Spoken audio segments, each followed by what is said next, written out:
ضیاء کا انتقال ہو گیا. پھر میں بے نظیر بھٹو صاحبہ کی پولیٹیکل گورنمنٹ آئی. ہاں پھر وہ نہیں چاہتی تھیں کہ امریکہ کو ناراض کریں. پھر نواز شریف انہیں یہ معلوم تھا کہ ہم دھماکے کرنے کی صلاحیت رکھتے ہیں. بالکل معلوم تھا. بیگ صاحب نے میٹنگ میں بتایا تھا غلام اسحاق صاحب کے پاس وہ سزا تھے, ہم لوگ میٹنگ میں تھے, صاف بتا دیا تھا کہ ہماری کتنی کیپیبلٹی ہے, ہمارے پاس کتنے بم ہیں, وہ بھی ہم نے بتا دیے تھے. اور لیکن مصلحت انہوں نے نہیں سمجھی. اس کے بعد نواز شریف ہے, انہوں نے بھی مصلحت نہیں سمجھی. بے نظیر دوبارہ آئی, انہوں نے بھی پھر مصلحت نہیں سمجھی.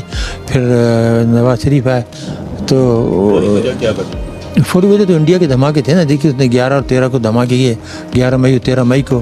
اور جب اس قسم کے جارحانہ بیانات دینے شروع کر دیے تو پھر پبلک تو پاکستانی پبلک کا پیش اس قدر زیادہ تھا کہ نواز شریف صاحب تو پھر بچ نہیں سکتے تھے اس سے.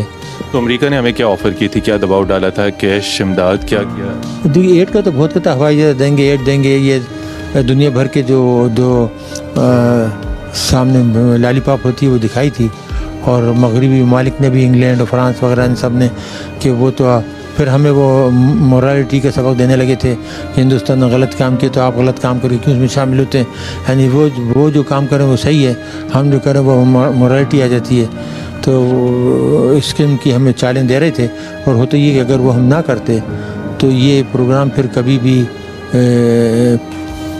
پائے تکمیل کو نہیں پہنچے. اگر ہم یہ دھماکے نہ کرتے تو یہ پروگرام پھر کبھی بھی نہیں اسکٹل ہو جاتا یہ.